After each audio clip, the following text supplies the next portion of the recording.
Hey, this is Matt once again. We're back to another video, and this is one of a couple requests from one of my dear friends, Efree. Thank you so much, man. Hope you're doing okay. Thank you for your kindness. I really do appreciate it.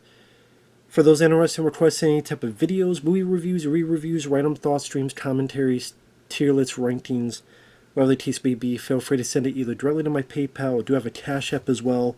Links are down below in the info box, and I will get to it as soon as I possibly can. So you requested about 4 of them. This is the second one.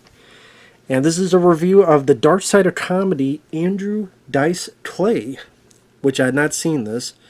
Dark Side of Comedy was on Vice because, man, I guess the success of Dark Side of the Ring really influenced a lot, because there's like The Dark Side of Comedy, there's one called The Dark Side of the 90s, which that's another one my friend Efree wants me to do. Trash TV talk. That'll be coming up soon. There's a lot of these dark sides of stuff. But this one is of Andrew Dice Clay. And I like Andrew Dice Clay. I have always been a fan of Andrew Dice Clay. Always have been. The first time I saw him was probably, would have to have been The Adventures of Ford Fairlane. I saw that, laughed my ass off. I still think it's funny. I still think it's a very underrated movie. I think it's a movie that's smarter than people give it credit for. This is a parody of action films, and you got Rennie Harlan, who had done, same year Die Hard 2, at least came out the same year. And I don't know why critics didn't really understand that. Like the whole thing of everything blowing up. Even when he, unlocks the car, it blows up. Trying to parody how so many things can blow up, which hell 21 Jump Street would do that years later, and people, I like that film, but people praise that, but Ford Fairlane was doing that years and years and years and years before. The bad guy being fun and over the top like Wayne Newton in this. The bad guy that wouldn't die like Robert Englund. Ford Fairlane keeps killing him, including putting a TV on his fucking head, and he still will show up whenever he feels like it. Mano a mano. Throw the weapons down, let's fight mano a mano. But then he shoots the guy. What the hell does it mean mano a mano? Use your head, snap a head.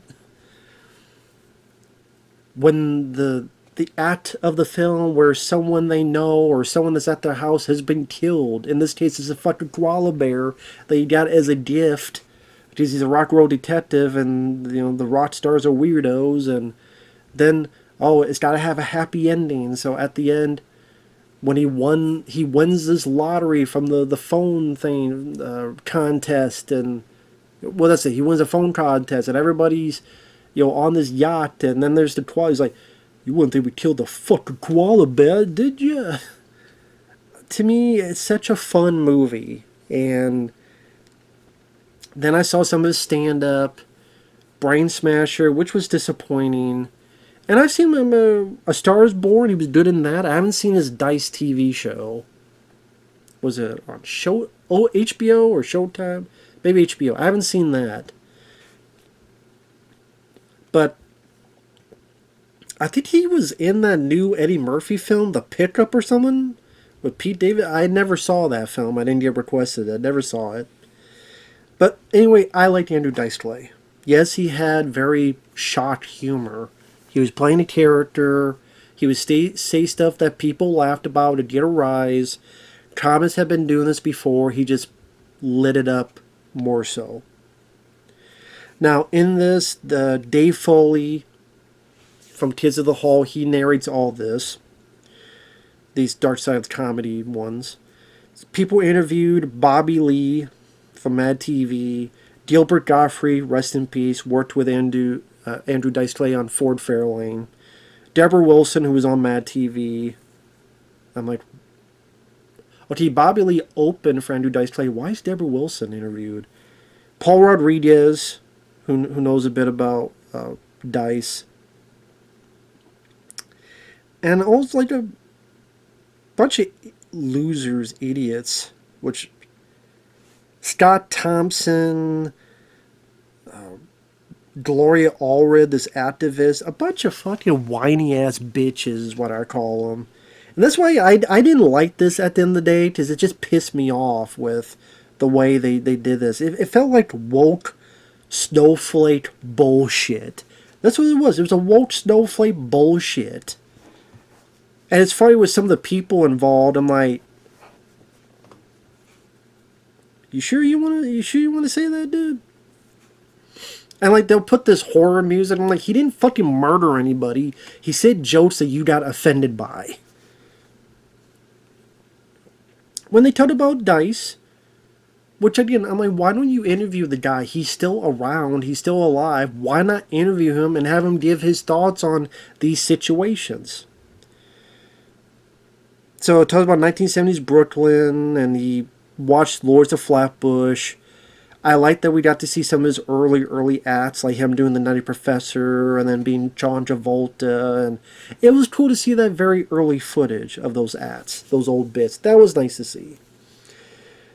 He always wanted to be, a comic, then the Comedy Store. And about how he would be rising because he would try to do different things in his act. And one that got a laugh out of me was the heckler, who's like asking him while he's in the middle of it. He's like, what? What's your answer to better sex? And Dice's like, I don't know. Get a new wife. I thought that was fucking funny. And then it jumps into him getting, because he's being successful, he gets these 3-picture deals at Fox, 20th Century Fox. He's doing a whole... So, it's funny what they don't... Like, they don't talk about when he got banned from MTV or banned from other places. I don't know why. But they talk about the SNL bit where he was supposed to host, and Nora Dunn got in her feelings and said, well, blah, blah, blah, but what he does is bad, and they should not do that. And then, when they're doing the show, I'm not going to do it. I'm going to go over here to a rally to support women. And so there's an old bit where Lorne Michaels being interviewed, and you can tell he was kind of in the spotlight. He's like, well, we're just giving him, a shot at hosting, and, it's just meant for fun. And I never saw the episode with Dice hosting SNL, but it seemed pretty funny. There's a parody on It's a Wonderful Life, and there's a person on the ground that a life fell on. That's Nora Dunn. And I guess Nora Dunn had done some interview somewhere, and you hear audio from her about how, the next day, people were mad at her, and that's the thing. She didn't get fired. She was going to quit anyway.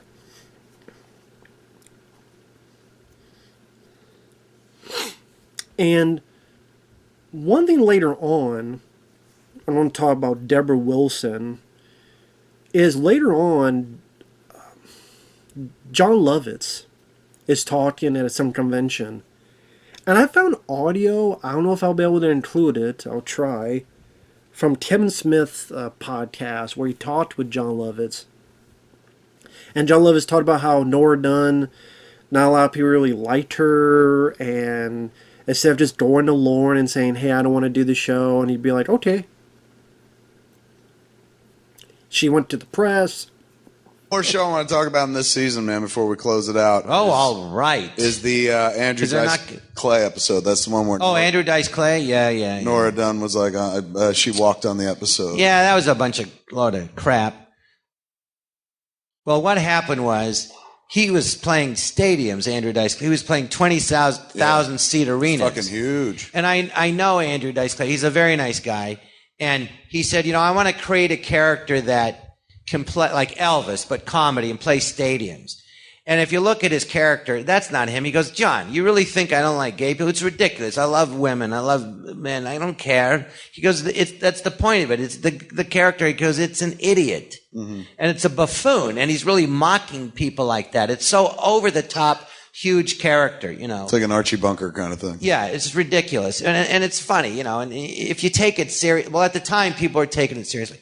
So anyway, it's the last season of the show, and I don't think Nora, you know, she caused a lot of trouble and it was very hard to get along with. So they weren't going to ask her back anyway. So it's the last show. So she says, she goes to the press and says, I'm not doing this show. He's against women and I'm not doing it.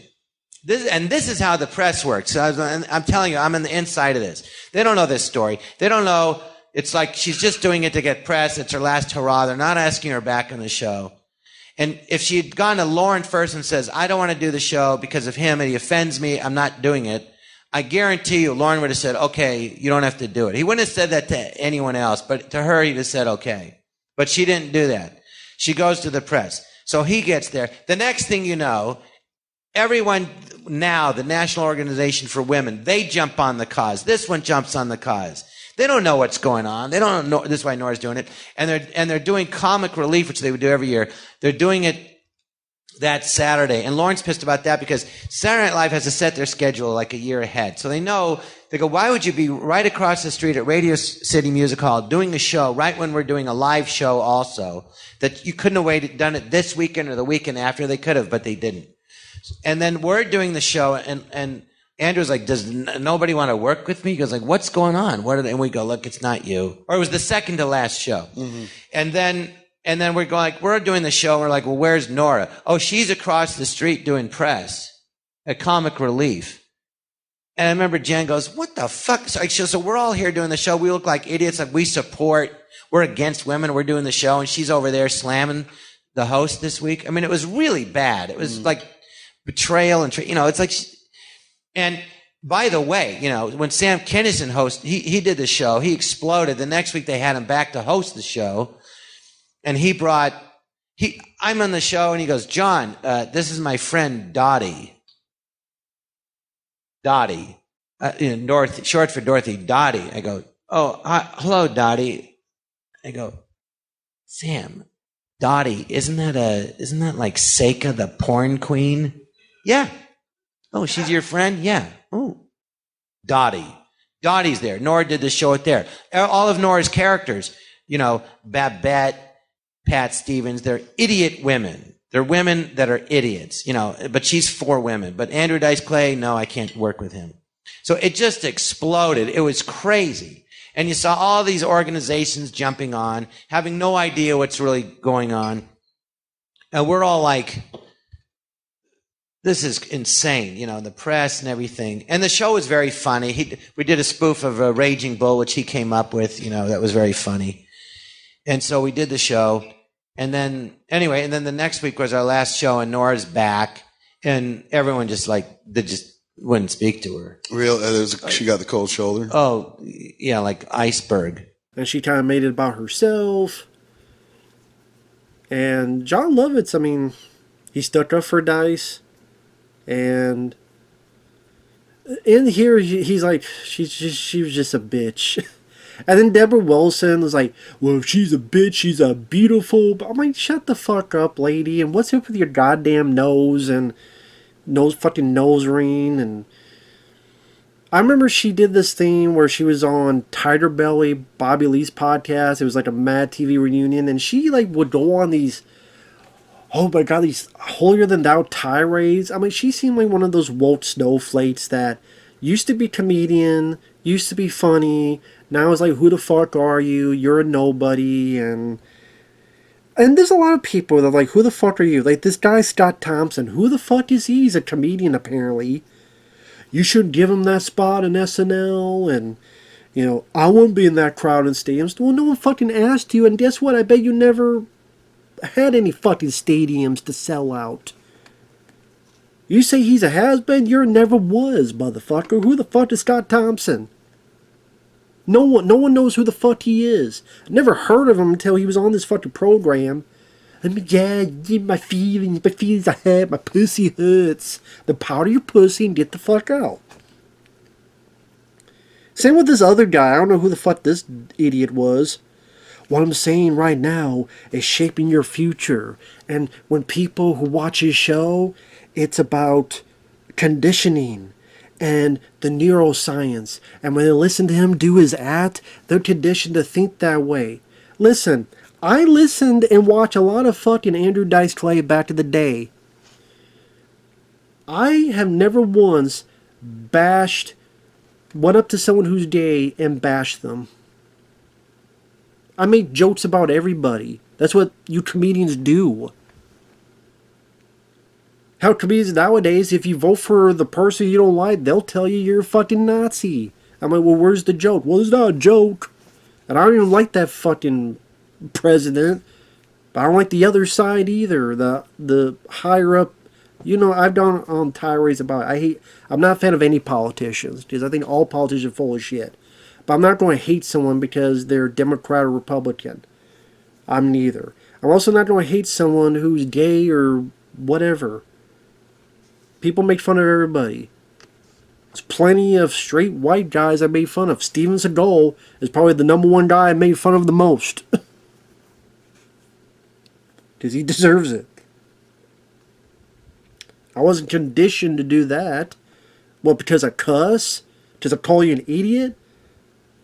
I don't care if anybody's gay or straight or whatever. And he's playing a character.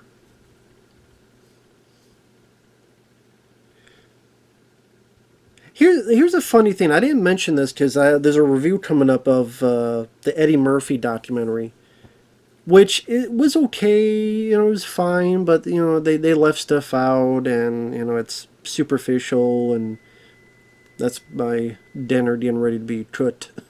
I got about 10 minutes, so it's good.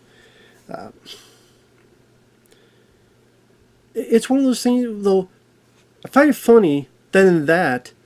They don't mention the fact that, and I love Eddie Murphy, and I love Delirious and Raw especially. Golden Child is my favorite comedy of all time. I think it's funny, though, that no one mentions, oh, wait a minute. In his act, didn't he use the word that rhymes with bag, but with an F?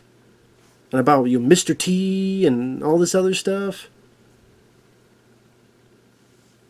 Delirious and Raw, he used a lot of that stuff.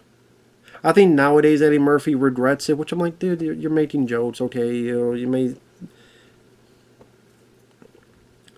There's shock and entertainment, and then there's intention.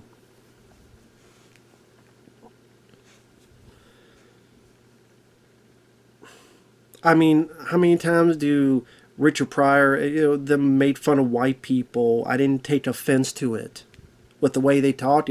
They talked very. Very nerdy. I didn't get offended by it. I'm like, oh, that was funny. But we don't conveniently forget about that. So it was okay for Eddie Murphy to do it. Now you say, well, he didn't make the whole act about that. Okay, granted. But other comedians did that too, but you're not going to go after them. But this guy was popular, selling out stadiums, so he was the lightning rod. Guilty, profiteering, homo hatred. If you're a pussy. And like that one guy, like the conditioning thing, and the Gloria Allred, the activist. She seems like someone who doesn't get fucked a lot. Her pussy's probably dusty. I don't mean roads. As in, if you try to eat her out, you sneeze and you get a fucking asthmatic attack from all the goddamn allergies of the dust filtering. You ever heard the sands of Egypt? That's where it came from, her pussy. She seems like an uptight bitch. Because she's a bitch. Just like Steven Seagal is a bitch. Just like Kevin Spacey's a bitch. Just like Bill Cosby's a bitch. Just like Victor Salva is a major bitch. Race, gender, has nothing to do with it. It's like Die with a Vengeance. You don't call me, no, I'm calling you an asshole. Alright? Asshole. Bitch is just another form of calling you an asshole. So they go into how, Ford Fairlane, because of all the protests, it got released quietly by the studio. Little promotion. They show a snippet of Dice on Arsenio, you tell he kind of broke down a little bit. And people go, oh, he's looking for sympathy. I'm like, okay, I think he's a good actor. That wasn't acting. That was for real. He got blackballed in Hollywood. But it just felt like a bunch of soapbox, whiny ass, woke snowflake motherfuckers. And I'm like, what about all the people that say, hey, what the fuck, it's a joke? They didn't have a lot of those people in there. Funny enough. Paul Rodriguez, they like show him some footage. He's like, just what's he supposed to say? If he's supposed to say, hey, it's fine, he would get fucking canceled too. So he's like, oh. It's like, oh, we don't get him. It was like, oh, what's his reaction? Is he going to do something that we don't use? They'll go, oh my God, look what Paul Rodriguez said. Look what he said, it's okay. Then you don't go out to Eddie Murphy's Raw next and other shit. So it was just a lot of, and again, it's weird that they don't go into the other stuff. Like they didn't go into, I mean, it's not a biography of Andrew Dice Clay, it's the dark side. And if the dark side is him saying some jokes that you found fucking offensive, goddamn, man. There's a lot of people that did a lot of fucking worse. Like Phil Hartman, his wife murdering him. It's not his fault, his fucking shitty ass wife. There's a lot of darker stories than Andrew Dice Clay about, oh, he didn't become successful anymore. It happened to fucking everybody. Who is successful nowadays? Nobody's successful nowadays. I mean, think about it. All the other people like who were used to do movies and star in movies. What the fuck they're doing now? Podcasts or other shit. All these other people, like Nora Dunn, Deborah Wilson, Scott Thompson. I don't know who. You guys didn't go do anything. Andrew Dice Clay, he did Blue Jasmine, which I think was a Woody Allen film. He was in A Star Is Born. He just was in the new Eddie Murphy, which is fucking funny. Bring up the Eddie Murphy thing. He's in a movie with Eddie Murphy. I hope there's behind the scenes footage where the two of them are on set together. That'd be really cool to see. That'd be the one thing I'd see from the film. But yeah, they don't go much in, because it's not a biography, they don't go into a lot of his stuff. You know, his other movies that he did, you know, they briefly talk about how, you know, he had a TV show for a few bits. I think on HBO. I think he still does well, you know, doing other shows.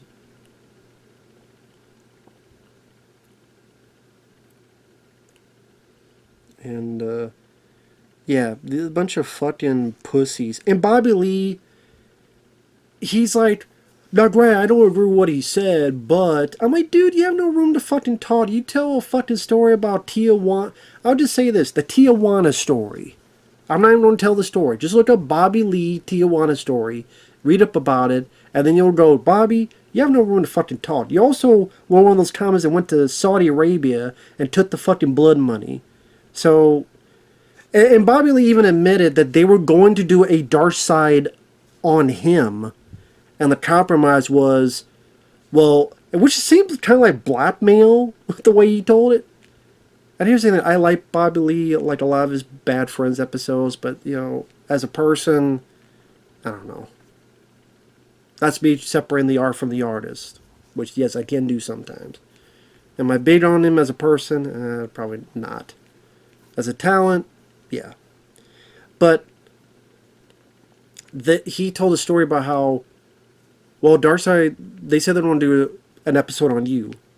But, unless you want to be on one of these other episodes, okay, fine, I'll do the Dice one. So the reason he's interviewed on the Dice one is because, so they didn't do a Darkseid on Bobby Lee. Which again, isn't that kind of like blackmail? See, it seems like it.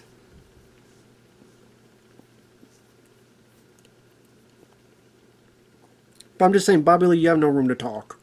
Just saying. Deborah Wilson, no one knows who the fuck you are. The fucking nose ring looks stupid.